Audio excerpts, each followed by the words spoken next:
A continuación, y para dar inicio a esta exposición, quisiera presentarles a quién será su docente el día de hoy. Ella es Paz Aristía, es psicóloga de la Pontificia Universidad Católica de Chile, máster en Intervención Psicológica de TCA del Instituto de Trastornos Alimentarios en la Universidad de Barcelona. Tiene formación en terapia centrada en la compasión, además de tener experiencia en docencia universitaria. Es psicóloga en espacios públicos y privados asociados a promoción y prevención de la salud, bienestar, conducta alimentaria e imagen corporal, además de trabajar en consulta particular en casos relacionados con cambio de hábitos, relación con la alimentación, autoestima, TCA, entre otros. Nuevamente les agradezco la participación, las cámaras encendidas y les dejo con Paz para dar inicio a este seminario. Paz. Hola, hola a todas, todos y todes. Les pido disculpas por la voz. Estoy saliendo de una laringitis y probablemente entrando otra cosa. Déjenme buscar. Perdí la opción de compartir pantalla. Denme un segundo. Em, ah, Acá está. Em, ok. Estoy demasiado contenta eh, de dar este seminario. Este es un tema que me apasiona mucho, el trabajo en torno a imagen corporal.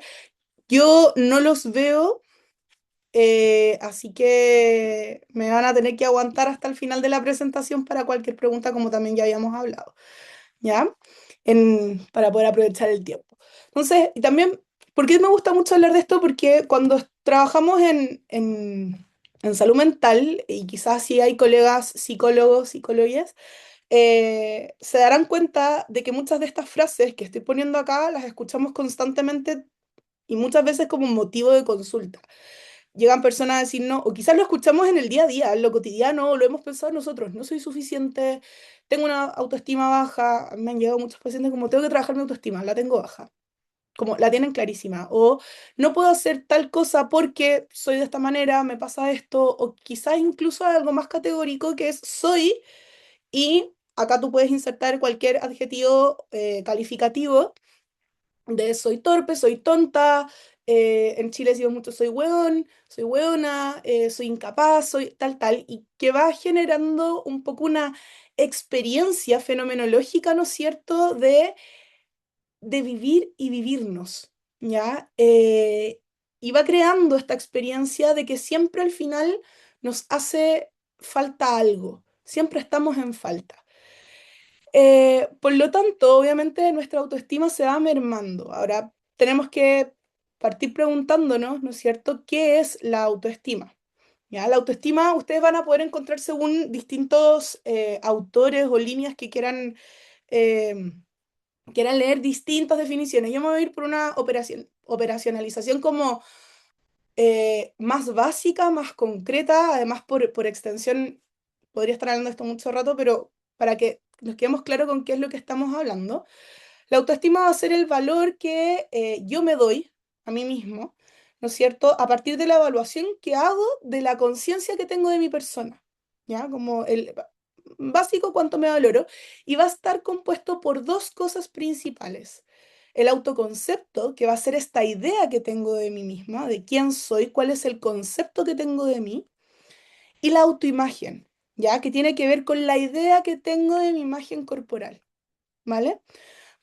Ahí podemos hablar de autoestima a modo general, pero también autoestimas más específicas. Quizás algunas veces han escuchado hablar de autoestima laboral, autoestima relacional en términos quizás como de pareja, etcétera. Como que le podemos poner apellidos, porque al final va a depender de cómo nos podemos ir valorando en distintas áreas. Quizás puedo sentirme súper competente en el área profesional, en términos de mi autoestima, pero en otros lados no. Pero también va a tener que ver con estos dos conceptos, estas dos componentes que les estoy mencionando. Hoy día nos vamos a centrar más que en la autoimagen, pero también vamos a ver cómo la autoimagen también está muy ligada al autoconcepto desde lo que yo les voy a plantear, ¿ya? Recuerden que yo trabajo, mi especialización en particular es imagen corporal y trastornos de la conducta alimentaria, entonces también esto tiene que ver un poco como desde dónde me estoy desempeñando y desde la experiencia clínica que tengo también, ¿ya? Entonces, si la autoimagen es la idea que tengo de mi imagen corporal, es importante preguntarnos qué es la imagen corporal, ¿ya? esta es la definición como más clásica y antigua, una de las primeras que existe, pero a mí me gusta bastante, que es la imagen que tenemos de nuestro propio cuerpo, que vamos formando en nuestra mente, por lo tanto es cómo nuestro cuerpo se nos aparece mentalmente, ¿ya? También acá podemos profundizar mucho respecto a otros componentes o cómo se va armando la imagen corporal desde la idea de esquema corporal, etcétera. No es el caso para hoy día, pero para que sepan de que eh, hay mucha profundidad en lo que les voy a mostrar, ¿ya? Pero a pesar de que les pongo esta definición que es tan antigua, podríamos decir, estamos hablando de alguien que lo plantea en 1935. Tenemos uno de los investigadores como que más trabajó el tema de la imagen corporal, pero lamentablemente el año pasado o antepasado falleció, Thomas Cash. em, Elabora mucho más lo que implica la imagen corporal y también a nosotros que trabajamos con trastorno alimentario nos ha dado muchas más herramientas para poder comprender, ¿no es cierto?, la centralidad que puede tener este tema en ciertas dificultades en torno a la salud mental, ¿ya? Y Cash va a hacer una diferencia en que existe una mirada interna de la imagen corporal que va a corresponder a esta experiencia que yo tengo subjetiva de esta idea de imagen corporal, pero también va a haber una mirada externa que va a corresponder al plano de la apariencia. Porque siempre que cuando hablamos de imagen corporal, ahí tenemos el problema de es solo lo que yo lo vivo, qué pasa con lo que se ve para afuera, cómo intercambiamos o cómo comprendemos ambas cosas. Em, y gracias a este planteamiento, podemos empezar a ver que va a haber un diálogo entre ambas, esta mirada interna, esta mirada externa, que hace que la experiencia de la imagen corporal en sí misma sea una experiencia que se llama como, que él plantea como una experiencia de embodiment, ya que en buen español podría ser una experiencia de encarnación o acuerpamiento o una experiencia encarnada, ¿ya? Es algo como que se vive, que se habita, ¿vale? Em, va a quedar un poco más claro este diálogo en lo que vamos a ir viendo más adelante. Pero en términos ya prácticos, la imagen corporal sí va a tener componentes. Tres, van a estar los perceptivos, que tienen que ver al final con el cómo yo percibo y siento mi cuerpo en este mundo, ¿vale? Con todo lo que tiene que ver con la percepción del espacio que ocupo, ¿no es cierto? Los movimientos, etcétera. Va a tener un componente subjetivo compuesto por aspectos cognitivos y afectivos, el cómo pienso y el cómo siento mi cuerpo, ¿ya? Y que eso va construyendo esa narrativa que yo tengo respecto a mi propio cuerpo, ¿ya? Esos sentipensares que vamos construyendo a lo largo de nuestra vida. Y finalmente el componente conductual, que al final un poco podríamos pensar que es como la consecuencia de todo el resto, es como entonces, ¿cómo termino relacionándome con mi cuerpo? ¿Qué hago en torno a mi cuerpo? ¿Vale? Ahora, ¿por qué es tan importante? Y acá es donde entra entra Thomas Cash, que yo les mencionaba, porque él empieza a elaborar un poco más la imagen corporal y sus componentes. Entonces, él va a plantear que, si bien, bueno, están estos tres componentes que vimos recién de lo perceptual,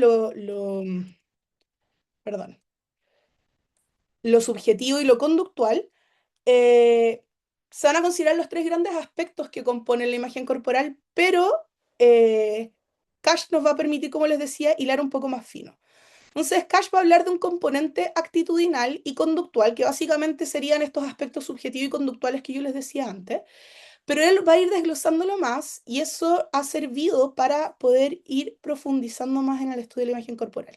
Entonces, en lo actitudinal, él reconoció que está la dimensión evaluativa, que es este grado de satisfacción que tenemos con la apariencia, no solamente con el peso, no solamente con la forma, sino que la apariencia en general que tenemos con aquellas partes específicas de nuestro cuerpo y las características que pueden tener, y además incluye la satisfacción respecto a cómo funciona mi cuerpo, ¿ya? Em, y también va a estar la inversión de la imagen corporal. ¿Y qué quiere decir eso?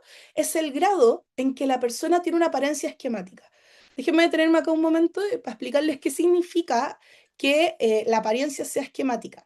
Quiere decir que una persona que tiene una apariencia esquemática va a tener cierto grado en que su apariencia es importante para su ser, para su identidad, y ese grado va a ser muy elevado, ¿vale? Como pensemos en cualquier esquema, como cualquier esquema al final, los esquemas de apariencia van a influir entonces en la percepción, en el procesamiento de la información, y toda información que haya sobre mí va a, sobre los demás, sobre el entorno, sobre cualquier cosa que esté pasando, se va a filtrar a partir de este esquema que he armado de la apariencia.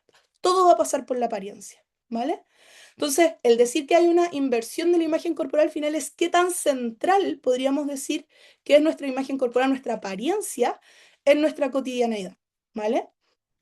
Y este constructo él lo empieza a profundizar un poco más, ¿ya? Lo va a dividir en un componente también cognitivo, que es la saliencia autoevaluativa, em, y un componente conductual, que se lo va a aparecer en el PPT después, ¿ya? Este componente cognitivo va a encerrar la esencia de lo que yo les explicaba que es ser esquemático, porque al final es el grado en que la apariencia es una característica definitoria y central de uno mismo, ¿vale? Como yo me defino a partir de mi apariencia, yo soy mi apariencia, ¿vale?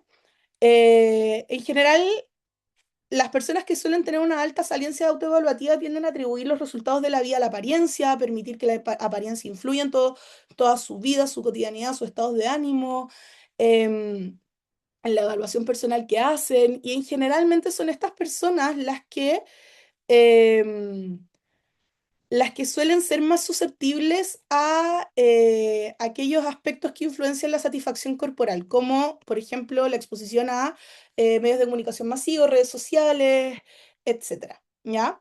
Y sabemos también que la insatisfacción corporal, no sentirse satisfecho con cómo nos vemos o cómo sentimos nuestra imagen corporal, también tiene resultados psicológicos más negativos, hay asociación con depresión, con ansiedad, con varios malestares psicológicos, podríamos decir. ¿Ya? Entonces, tener al final una apariencia esquemática significa entonces que va a ser este filtro, ¿no es cierto?, al momento de evaluar. Y luego está el componente, la saliencia motivacional, que es el componente conductual, que sería entonces si, cuál es el grado, ¿no es cierto?, en que yo voy a cuidar esa apariencia y voy a hacer cosas por esa apariencia para poder hacerla estéticamente agradable, considerando, ¿no es cierto?, que este concepto está dentro de la inversión de la imagen corporal, ¿no es cierto?, de que la apariencia es el centro de todo.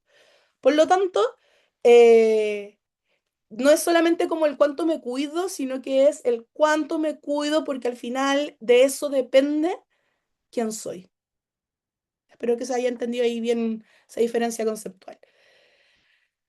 Entonces, ¿por qué también era importante aclararle esto? Porque ahí empezamos a ver cómo, ¿no es cierto? Y además quizás todos podemos estar un poco más familiarizados hoy en día, cómo nuestras experiencias de vida, piensen en ustedes mismos, van, están atravesadas por nuestro cuerpo, por el cuerpo que habitamos, ¿ya?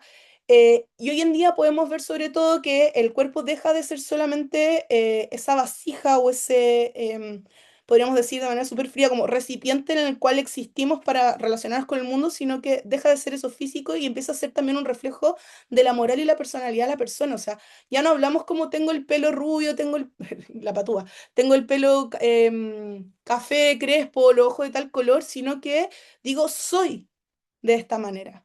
Un ejemplo muy importante es cómo el tamaño corporal se empieza a transformar en una identidad más que en una característica. En vez de decir tengo un cuerpo gordo, digo soy gorda, porque además de decir soy gorda tiene otras atribuciones morales y de personalidad asociadas. Por ejemplo, lo mismo con ser flaca o no. Y empiezan además, ¿por qué se van creando esto? Porque hay narrativas sociales que empiezan a girar en torno a los cuerpos y que nosotros vamos interiorizando y probablemente también sin darnos cuenta reproduciendo. Podemos verlo en la mesa, con la familia, con amigos, con colegas, en los trabajos, en el colegio lo podemos ver con los amigos. Si uno en verdad empieza a prestar atención, cuánto se habla del cuerpo, es súper importante, como es mucho.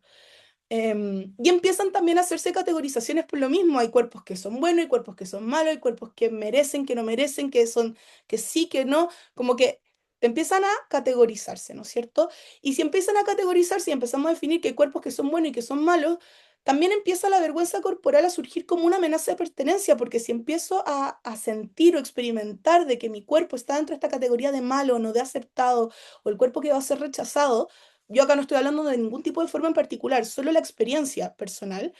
Si yo mi narrativa es que mi cuerpo no va a ser aceptado en esta sociedad, o el cómo me veo, ¿no es cierto? O incluso cómo mi cuerpo se mueve, como esa experiencia completa, hay una amenaza de mi pertenencia y de mi valía personal. No me considero valiosa, válida, y volvemos de nuevo a la autoestima. Mi evaluación de mí misma va a empezar a leerse desde ahí.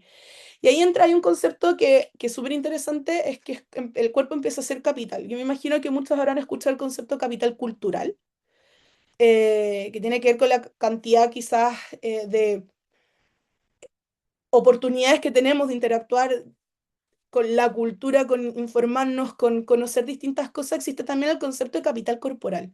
Quiere decir al final que el cuerpo empieza a ser una moneda de cambio y que mientras más me acerco a lo que se ha establecido como bueno, más privilegios, más beneficios, más cosas voy a tener. Por lo tanto, me conviene cultivar un cuerpo de ese estilo, ¿ya?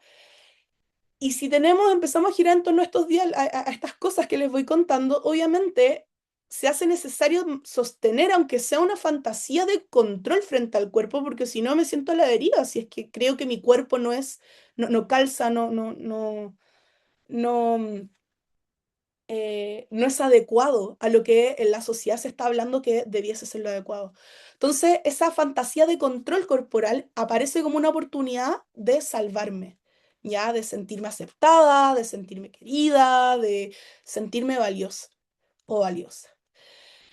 Y acá empezamos a ver cuáles son, estamos en un momento súper interesante en términos de imagen corporal, y interesante digo sobre todo por em, como académicamente hablando y clínicamente hablando, porque estamos volviendo a patrones de hace muchos años atrás. Yo soy millennial, tengo 35 años y estoy viendo cómo patrones que viví en mi adolescencia y que sufrí en mi adolescencia se están volviendo a repetir. Por ejemplo, la extrema delgadez, ¿ya? Ahí puse a la protagonista de Emily in Paris porque para mí por lo menos esa imagen fue el punto de partida en que nos hizo darnos cuenta, la extrema delgadez volvió y se valida, más sobre todo. Bueno, sabemos también que ella tiene como, ha sido muy bien abierta a su historial de trastorno de conducta alimentaria, pero también hay un tema de los medios de cómo se protegen o no o se exponen estos cuerpos.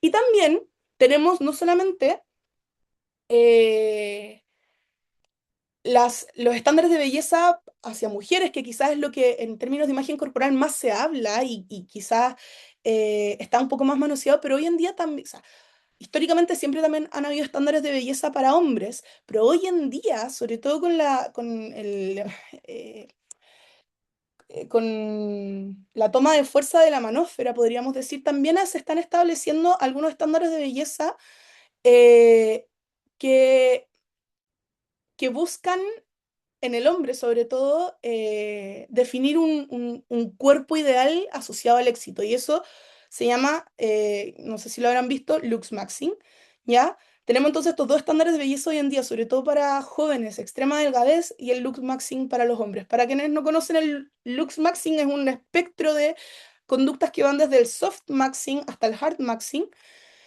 en donde se realizan prácticas para maximizar la apariencia personal y el atractivo físico. El término está muy viralizado en redes sociales, sobre todo en hombres que son jóvenes, adolescentes.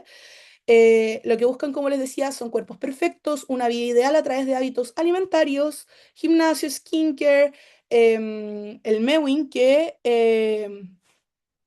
es como el, el perfilar la quijada, podríamos decir, que eso, algunas de esas cosas se consideran soft maxing, pero podemos pasar hasta el hard maxing, que puede ser hasta el consumo de sustancias que no están reguladas. Hoy día están muy de moda los péptidos, por ejemplo, y prácticas más extremas como el bone smashing, como pueden ver en la imagen ahí, que es un video de un chico golpeándose con un martillo los huesos de la cara para endurecer y moldear la, la quijada, ¿no es cierto? Y hacen este como glow up de pasar a tener quizás una cara muy redondita o con ciertos rasgos que no les acomodan a esta perfilación del rostro y bueno, y también del cuerpo, ¿ya? y también someterse a cirugías para esto. Ahora, acá yo les muestro un poco como las tendencias de hoy en día, pero también hay que moderar un poco esa, como, no es blanco-negro en esos términos, porque en general la relación con el cuerpo y con la apariencia no se va a construir en un vacío como aparece ahí, sino que siempre se va a ir co-construyendo también con las comunidades que habitamos, las microculturas en las que existimos o en los contextos, familias, pares, redes, los espacios médicos, el deporte, las comunidades, por ejemplo, LGBT, cuya más o neurodivergencia, porque es muy distinto, por ejemplo, ser un hombre heterosexual a un hombre homosexual o una persona transgénero, ¿no es cierto? Y cómo dentro de esas mismas comunidades también hay ciertos estereotipos específicos que se deben ir, eh, no deben ir cumpliendo, pero como que se siente la presión para poder sentirse aceptados en estos grupos. Em, ¿Ya? Por ejemplo, por eso les pongo ahí que en algunos grupos la apariencia puede cumplir funciones específicas, como pertenencia, afirmación identitaria, expresión performativa, resistencia y o regulación sensorial emocional.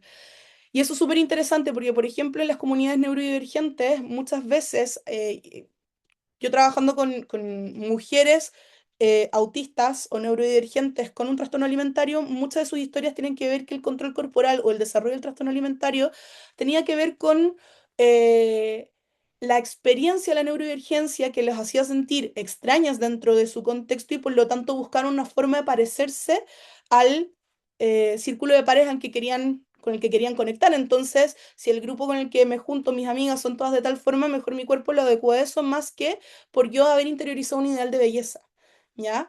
Lo mismo, por ejemplo, pasa con, en caso de trastornos alimentarios, también con personas trans, porque muchas veces la,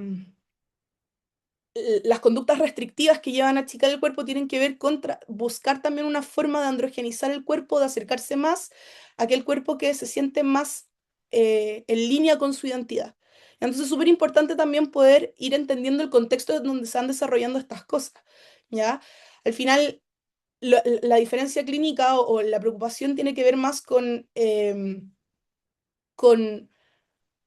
de dónde nace, para qué y por qué nace y cómo se sigue sosteniendo y como qué consecuencias está trayendo. Ya una misma conducta podemos considerarlas entre comillas saludable o no saludable, adaptativa o desadaptativa según su función y su origen.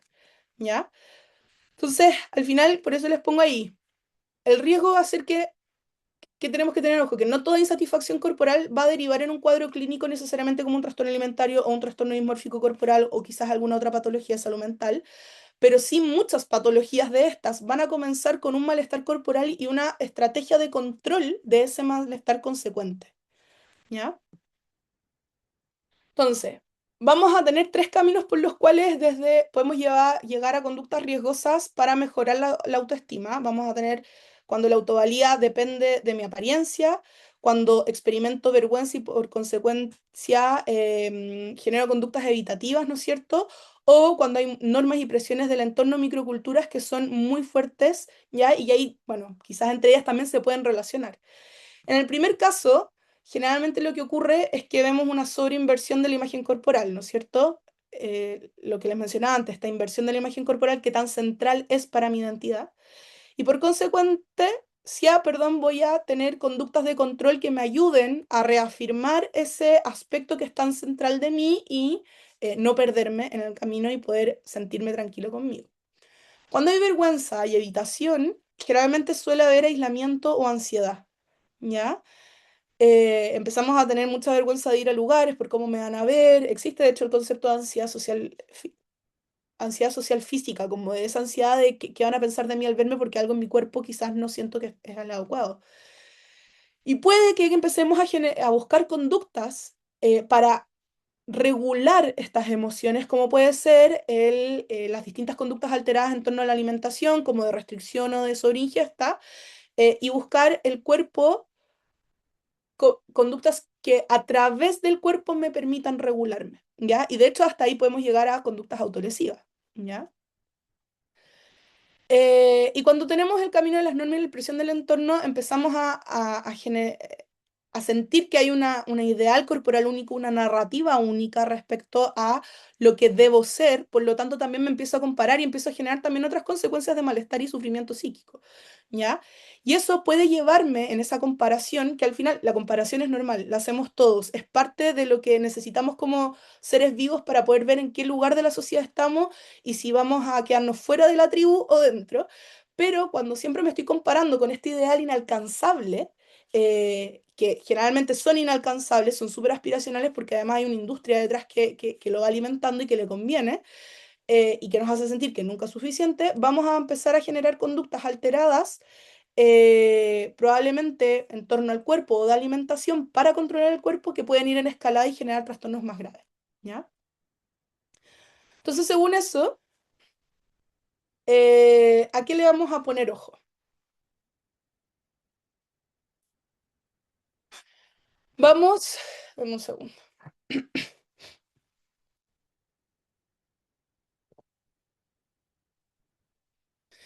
¿Qué tenemos que poner ojo respecto en el trabajo con autoestima, imagen corporal? Y esto también, más allá si trabajan o no con personas clínicamente hablando, sino que también si tienen amigos, si tienen hijes que puedan prestar ojo a cambios en estos aspectos. Por ejemplo, que la autovalía está condicionada por la apariencia, ¿no es cierto? La inversión de la imagen corporal. Sentir que valgo solo si me acerco a ese ideal corporal, como puede ser la delgadez extrema, la hipermuscularidad, la cara perfecta, etcétera. Em, que existe un hiperfoco y rumiación constante sobre los defectos, ya sean reales o percibidos. Acuérdense de acá, de hecho, Cash siempre va a plantear desde esta experiencia encarnada de que es mucho más importante la experiencia subjetiva de la persona respecto a su imagen corporal que la realidad objetiva en ese sentido, ¿ya?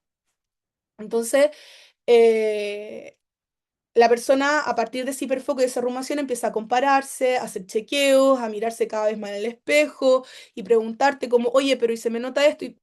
Y esto acá, y si me hago esto y me lo tapo, quizás empieza a sacarse fotos para ver progresos antes y después, a medirse, ya que son conductas que quizás nosotros podemos decir que son súper inocuas y que quizás tenemos a esta altura bastante normalizadas, eh, pero que si empezamos a hilar un poco más fino y empezamos a pensar también quizás de nuestra historia que nosotros lo hayamos hecho alguna vez, no quiere decir que haya sido adecuado, ¿ya? Buscar fallas constantemente en el espejo, ¿ya? Todo esto son conductas de chequeo corporal. El chequeo corporal en sí mismo eh, es bien riesgoso porque alimenta mucho la obsesión, ¿ya? Y la rumiación. Si empezamos también a ver conductas de control que van escalando, como restricción alimentaria, tanto física concreta como de dejar de comer ciertas cosas de grupos alimentarios, como mentales, que tiene que ver con todas estas reglas prohibitivas de no puedo comer hasta tal hora, o ciertos alimentos sí, otros no, o mejor este un poquito, ¿ya? La restricción puede ser tanto mental como conductual física, que les decía, en torno a la alimentación. Empezamos a ver ejercicio compulsivo, y acá estamos hablando de ejercicio, también estos tienen que verlo en el contexto de la persona, ¿ya? Ejercicio compulsivo, estamos hablando de un ejercicio que debe realizarse, que si no lo hago se me desestructura todo, generalmente son tiempos prolongados más allá de lo que es quizás saludable para el cuerpo, ponerlo en el límite. Ciclos rígidos también de cut bulk, que eso tiene que ver con las fases cíclicas que se ocupan en el fisicoculturismo y en el fitness en general. También son prácticas, las los deportes como profesionales y de alto rendimiento y como de show, como de repente ocurre con el culturismo y el bikini fitness o cosas así, no necesariamente son saludables. Ponen al cuerpo en un estrés muy grande.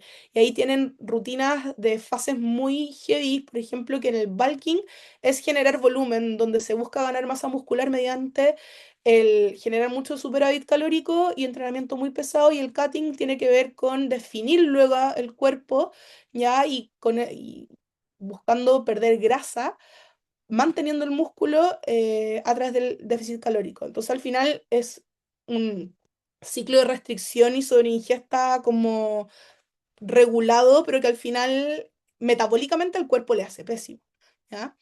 Em, Uso de suplementos, de quemadores, de esteroides u otras prácticas de riesgo. Y hoy en día está como muy de moda el uso de medicamentos y suplementos y cosas externas al cuerpo sin necesariamente que estén regulados, ¿ya?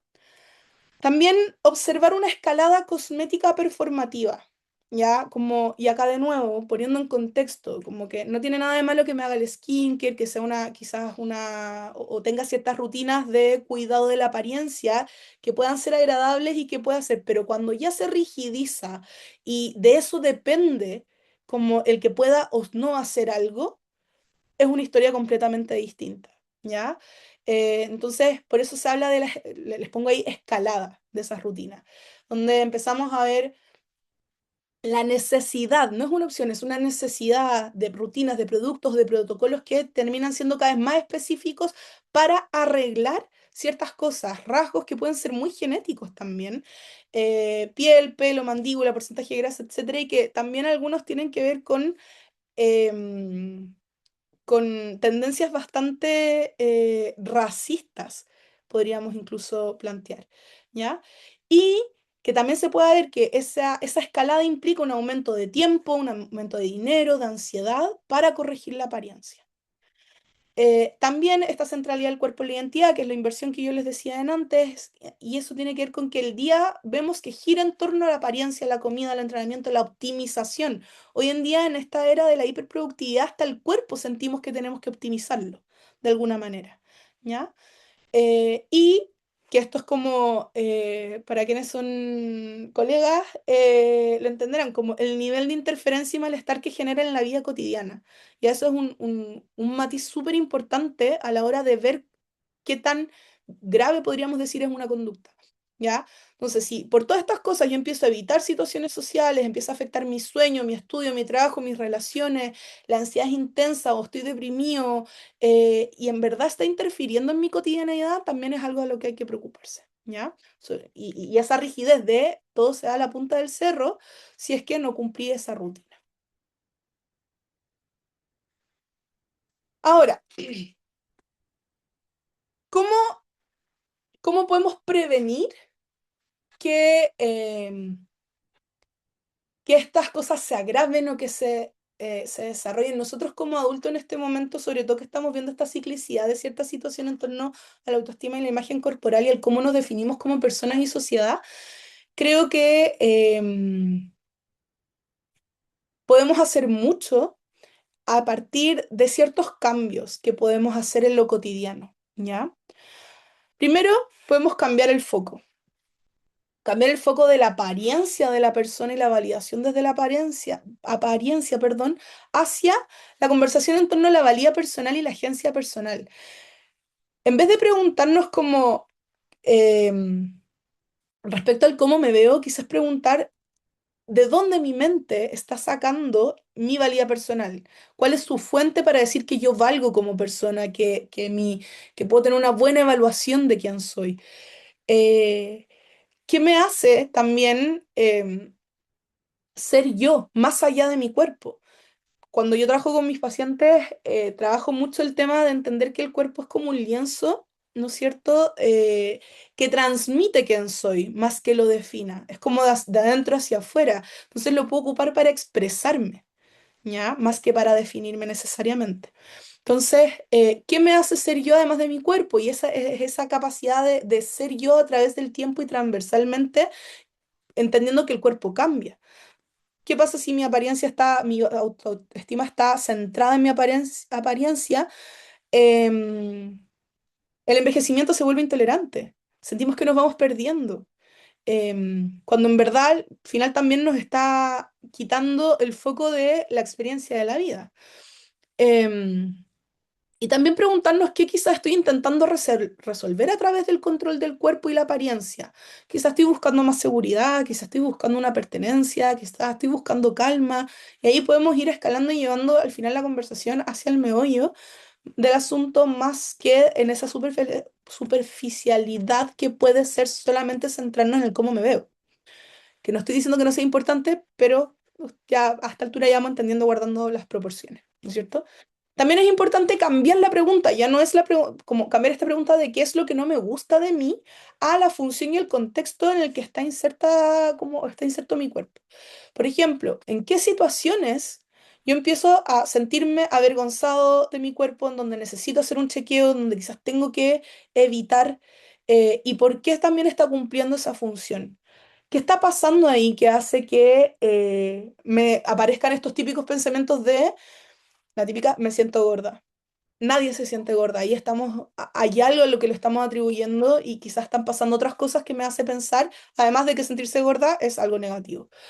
Em, entonces, ¿qué posibles funciones pueden haber, ¿no es cierto? De cuando empezamos a pensar en que no me gusta cierta parte o que me siento incómoda o insegura con mi cuerpo, en estas situaciones que disparan estas sensaciones, puede haber de nuevo esta necesidad de pertenecer, de regular ansiedad, de regular alguna otra emoción que estoy viviendo, de sentir control en algo, ¿ya? ¿Qué más puedo controlar que mi propio cuerpo? O también afirmar una identidad. eh, Cuando empezamos a identificar todas estas cosas, también empezamos a ver a dónde realmente podemos centrar el trabajo. Lo que yo les comentaba antes, incluso si es que no es algo clínicamente significativo, pero sí vemos que hay una importancia en la apariencia en alguien que está, alguien trans, por ejemplo, sabemos que entonces lo que tenemos que trabajar tiene que ver más con la identidad, más que con el cuerpo en sí, entendiendo que el cuerpo también en este caso es un vehículo y que quizás tenemos que acompañar otro proceso. ¿Ya? Pero no es que hay que intervenir el cuerpo necesariamente, ¿no? Esto se va a malinterpretar. Acabo de ser súper categórica. La investigación muestra que en personas trans sí, todo el tratamiento de reafirmación de género es importante para mejorar la salud mental. ¿Ya? No quiero que se me malinterprete en ese sentido. A lo que estoy diciendo es que si yo estoy viendo que lo que se está trabajando o lo que estoy viendo con la persona tiene que ver más con sentir que pierde el control, entonces trabajemos el control, no trabajemos el, em, más control corporal, ¿ya? No me voy a seguir dando vueltas porque siento que me voy a enredar más. Y también, ¿qué costos tiene todo esto? ¿Qué costos tiene? ¿Qué nos quitan la vida? ¿Y en qué podríamos ocupar ese tiempo? Y esa pregunta es súper potente, como ustedes mismos pregúntense, si yo no hubiese estado pensando todo el tiempo que he estado pensando a lo largo de mi vida, en mi cuerpo, en mi imagen corporal, ¿a qué podría haberle dedicado ese tiempo?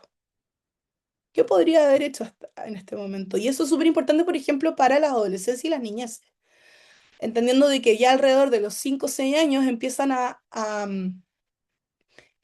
tener insatisfacción corporal y a ser conscientes de que su cuerpo puede no ser el adecuado según lo que diga la sociedad. También, ¿qué podemos hacer? Cambiar el discurso. ¿Cómo se habla del cuerpo en los entornos que habitamos? Fíjense cómo se hablan ustedes mismos primero respecto a su propio cuerpo, en voz alta y en su voz interna, ¿no es cierto?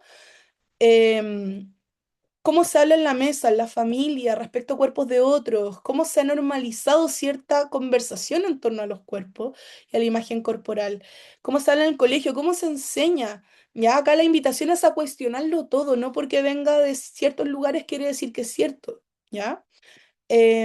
Cómo se habla del cuerpo en los centros de atención de salud, en las políticas públicas, cómo lo hablan los pares, las redes, los espacios deportivos, etcétera, etcétera. ¿Ya?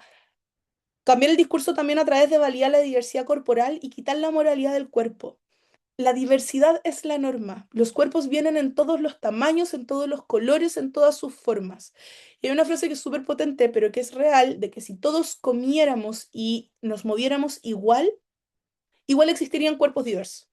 Porque hay un componente genético importante, un porcentaje muy importante. Por lo tanto, validar la diversidad corporal es es fundamental. Y de hecho hay un ejemplo que ayer una colega me lo comentaba a raíz del 4 de mayo, el día de Star Wars, que ella le enseñaba a sus hijos, por ejemplo, a aceptar o entender la diversidad en el mundo como la escena, yo no soy fanática, soy como proxy, mi pareja es súper fanático, pero en la escena de la cantina, como los Jedi entran como si nada. Habiendo tanta diversidad de seres en esa cantina, entran como si nada, no quedan así como, hoy mira ese que tiene tentáculo y mira ese. No, habiendo tanta diversidad, entran como si nada porque era la norma. Y eso debiese ser también en nuestra vida.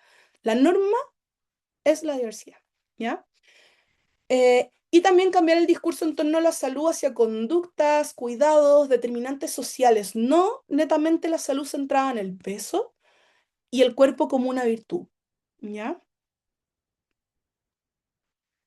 Y también, como yo les decía antes, cuestionar. Y acá es súper importante esta alfabetización crítica, sobre todo en las microculturas, no, como la tibia que nos decían de chicos, si todos se tiran del sexto piso, tú te vas a tirar también, como ser críticos con esos entornos que van normalizando ciertos discursos. No porque se normalice algo quiere decir que como que esté bien, ¿ya? Entonces, ejercitar el pensamiento crítico respecto a los mensajes que estamos recibiendo cotidianamente sobre la cultura de dieta, del estigma de peso, de esta optimización cultural, de ser tu mejor versión, etcétera. Incluso cuestionar desde dónde viene el mensaje, como a quién le estamos dando legitimidad, o sea, estamos dándole más importancia al mensaje de un influencer quizá que de un profesional de la salud.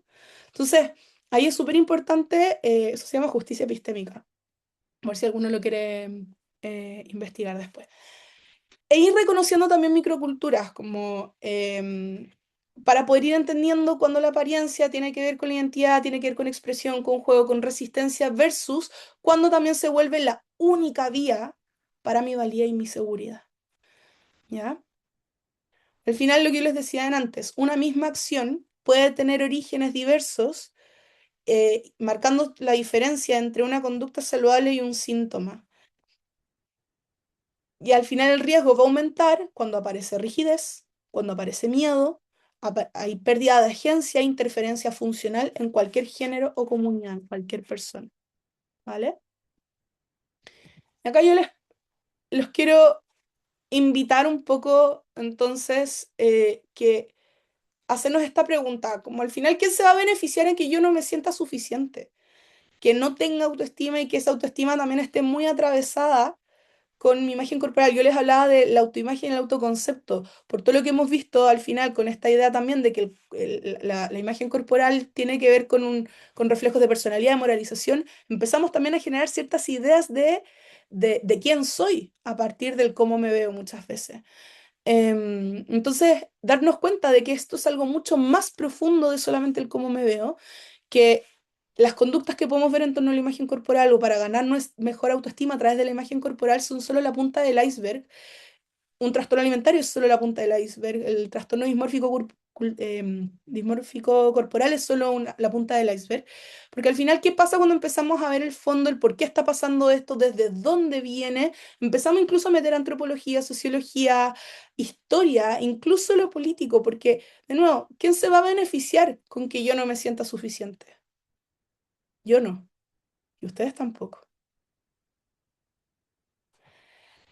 Con esto cierro la presentación y voy a aprovechar el autobombo 2 segundos para comentar que por estos mismos temas estoy justo hoy día lanzando una encuesta para un estudio respecto a cómo también se trabaja el estigma de peso, la imagen corporal en tratamientos de trastorno de conducta alimentaria en Latinoamérica. Entonces, ahí está el QR de la encuesta. Si ustedes saben de alguien de centros o personas que quizás alguna vez han ido a atenderse por dificultades de la alimentación, imagen corporal, etcétera, compártales la encuesta porque va a servir para generar investigación latinoamericana. Y si a ustedes les pasó, también pueden contestar. Eso. Hasta acá em, dejo la presentación. Súper, ¿Ari? muchas gracias, Paz, por la increíble presentación. Gracias a todos por su participación en el chat. Vi por ahí hartos comentarios. Vamos a abrir el espacio de preguntas, ideal que puedan levantar la mano para poder habilitarles el micrófono y hacer esta parte un poquito más dinámica también. Paz pregunta en el chat si pueden compartir el QR en redes. Sí, de hecho, no sé si se dieron cuenta, autobombo de nuevo, denme un segundo, em, que aparece mi Insta, ven la pantalla, ¿verdad? Aparece mi Instagram debajo de mi nombre. Pueden seguirme. em, Y ahí está también el post con la encuesta para que puedan complementarla. Y también, ¿por qué se los dejo? Porque quizás por temas de tiempo no me va a alcanzar o van a quedar dudas, pueden escribirme en mi Instagram y podemos conversar más de estas cosas también. Súper. No veo manos levantadas. Ahí, ama. Hola, mucho gusto. Bueno, antes que nada agradecer la presentación. Yo soy estudiante de cuarto año de psicología y me pareció muy increíble. Anoté hartas preguntas de las que comentaste, como de cambiar las cosas y así. Y mi pregunta va un poco dirigida hacia la alimentación como estrategia de regulación emocional que comentaste en un momento. Ujú. Quería saber cómo se podría prevenir o tal vez trabajar esto. Uf, temón, interesante. Puede dar incluso para una clase entera, pero lo principal que puedo decir, acá, cuando ocupamos estrategias como la alimentación, o puede ser también el cigarro, el alcohol, el juego, etcétera, como conductas reguladoras de la emoción, quiere decir que no hemos tenido mucho aprendizaje emocional, como inteligencia emocional. Y hay algo que es súper importante, es la educación emocional. Primero, de normalizar y neutralizar las emociones como parte, como normalizarlas dentro de la vida. Cada emoción tiene una función. Y generalmente en esta sociedad lo que nos han hecho es negar esas emociones. Si negamos esas emociones, si no las sentimos, si no les damos su curso, si no vemos esa utilidad, ¿qué va a pasar? Que vamos a buscar otras formas de apagarlas. ¿Ya? Y ahí entra un poco, por ejemplo, la alimentación como una regulación emocional. Ahora, el comer emocional es parte de la experiencia humana. Desde el día en que nacimos, es la comida la que nos entrega la seguridad a través del pecho materno. ¿Ya? Por lo tanto, es inherente a nuestra existencia. Desde el salutismo, la cultura de dieta y el nutricionismo se ha tratado de demonizar, ¿ya? A través de un control máximo alimentario. Por eso digo que da como para toda otra clase, pero acá lo importante es normalizar las emociones, sus funciones, el expresarlas sin reprimirlas y neutralizar los alimentos también. Los alimentos, tanto como las emociones, no son buenas ni son malas, son. Los alimentos son, ¿ya?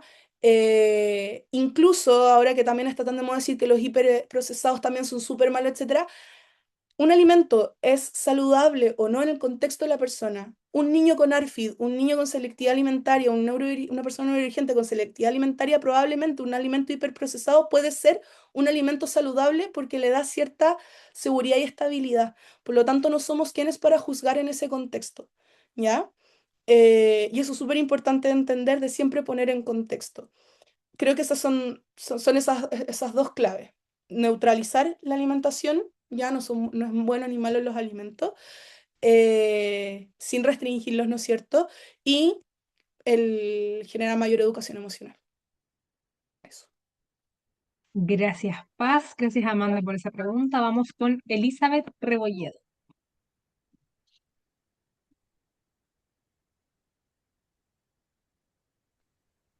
¿Se escucha? Hola, buenas.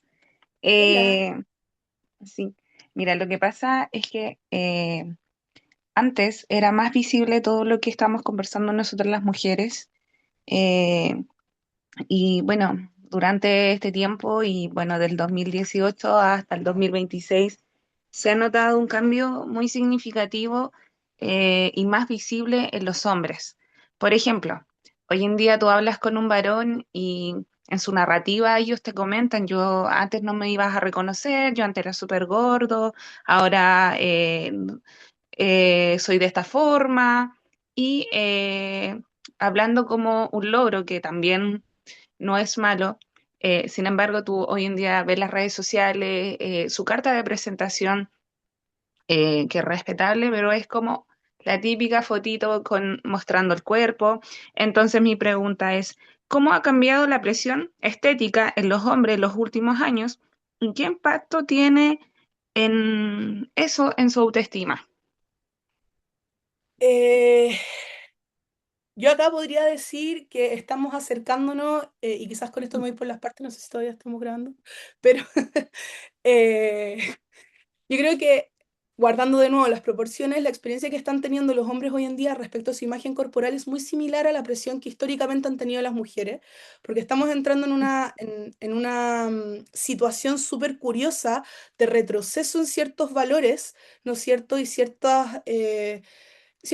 ciertos valores, y por eso yo les hablaba, cuando les hablé del Lux Maxing, les hablé de la manósfera, porque de hecho toda la investigación que hay en torno al Lux Maxing tiene que ver respecto a como se plantea como un rebranding de la cultura incel, ¿ya? Entonces esta manósfera que plantea que los hombres, como que las mujeres somos las culpables de todos los sufrimientos de los hombres, em, y si no me creen, bueno, yo no lo he visto, pero hay un documental en Netflix respecto al tema, hace también de que la industria vea en los hombres entonces un mercado, para poder lucrar a partir de sus inseguridades, porque les dicen, oye, no es que eres célibe involuntario, es que simplemente no tenías el cuerpo adecuado para tener esta vida maravillosa, por lo tanto haz todas estas cosas y ahora todo lo que le vendimos a las mujeres te lo podemos vender a ti. Así que obviamente eso influye en su autoestima, em, y no necesariamente con la moda que había, con el aumento de- ah, con el aumento de la importancia y la imagen corporal de los hombres, sino que también así históricamente, yo cuando trabajo con mujeres o hombres, como que si bien tengo la perspectiva de género al momento de trabajar, no hago mucha diferencia porque al final ambos tienen expectativas que cumplir de género, ambos tienen ciertos mandatos de género que cumplir, tienen estándares de belleza, el cómo y el por qué y el cuál pueden variar, pero al final, en el fondo del iceberg es más o menos similar y genera también un dolor distinto. Entonces, influye bastante en su autoestima, porque ¿qué pasa al final si no logro ser como lo que me están diciendo en TikTok que sea?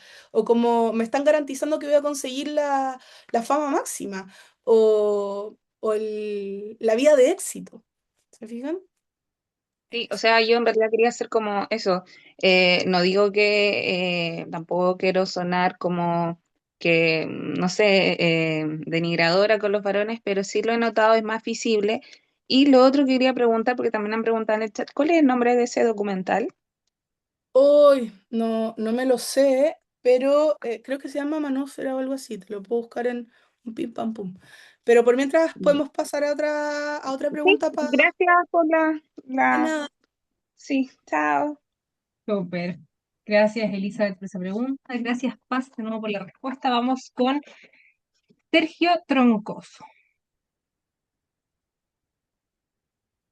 Voy a poner en el chat. Hola, buenas tardes. Muchas gracias, Paz, por la exposición súper interesante.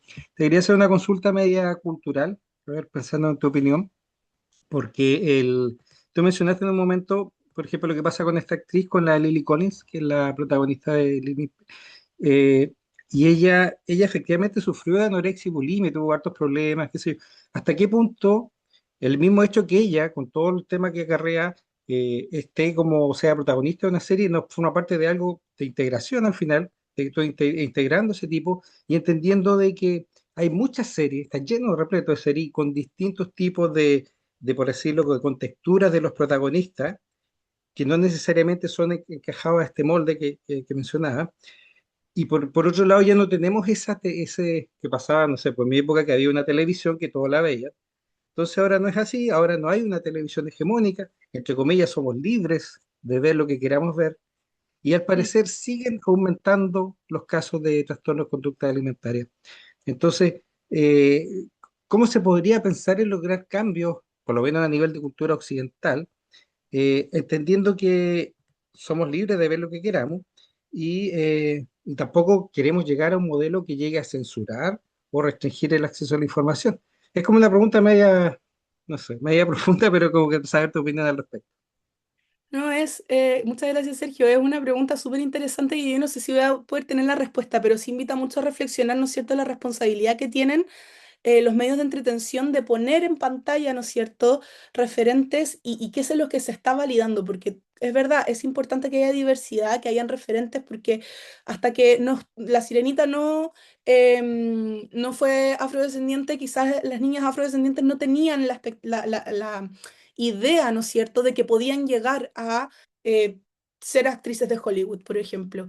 Pero también hay un tema de que si sabes que tienes, creo yo, como psicóloga, que además acompaño personas con trastorno de conducta alimentaria, si hay historial, si hay riesgo, también ahí uno tiene un ojo crítico también para cuidar a la persona y no exponerla, porque no es solamente como en el caso de esta actriz, no es solamente lo que refleja el resto y lo que valida y lo normaliza, sino que también a lo que ella se ve expuesta al momento de que salgan las imágenes, etcétera. No sabemos si estaba cursando, no soy nadie, no la conozco para diagnosticarla tampoco, por lo tanto, ahí entra un tema de lo que valida. O sea, se habla mucho también en la industria de la moda de que hay ciertas industrias, incluso deportes, de que incitan, porque no ven el problema, a trastornos alimentarios para poder tener el cuerpo que tienen que tener dentro de la pasarela o de ciertos deportes, ¿no es cierto?, como el ballet, etcétera. Pero les da lo mismo si es que están cursando un trastorno alimentario, con tal de que hagan la pega y que valíen ciertas cosas. Hay un tema ahí de estatus, por eso yo hablaba del capital corporal, ¿no es cierto? Y ahí en términos culturales, quizás esto no le va a agradar mucho a la gente, pero sí está estudiado de que en la medida que avanzan em, ideologías políticas conservadoras, la extrema delgadez en el caso de las mujeres, yo creo que ahora también el tema de los hombres, porque la manósfera va muy también de la mano, en la medida que van aumentando las ideologías conservadoras, fascistas incluso, también la extrema delgadez y la presión de las mujeres de morirse de hambre van aumentando. ¿Ya? Y ustedes pueden hacer, hay libros que muestran cómo eso ha ido ocurriendo a lo largo de la historia. Recomiendo el libro Las Terpineas Enfermas de Belleza o El mito de la belleza de Naomi Wolf, porque al final, mientras, si de partida una persona que no está alimentándose o que está preocupada todo el rato del cuerpo el cuerpo y la comida, no tiene espacio mental para cuestionarse o preocuparse de otras cosas. Y una mente desnutrida, ¿ya? Es una mente más manipulable también. Y eso era lo que se hacía, por ejemplo, en el régimen nazi. Ahí la dejo. Súper, Eso es algo que se da vuelta. sí. Eh, Gracias, Sergio, por tu pregunta. Perdón, gracias, Paz, por tu respuesta. Ya hemos respondido 3 preguntas y estamos en la hora. Les pido mil disculpas a Elizabeth y a Priscila que quedaron con la mano levantada. Recuerden que Paz dejó su Instagram en caso de que queden preguntas sin responder para que la puedan contactar por ahí y les pueda dar una respuesta a sus preguntas. ¿Ya? Nuevamente mil disculpas. Les agradezco nuevamente la participación, las cámaras encendidas y voy a dejar de grabar.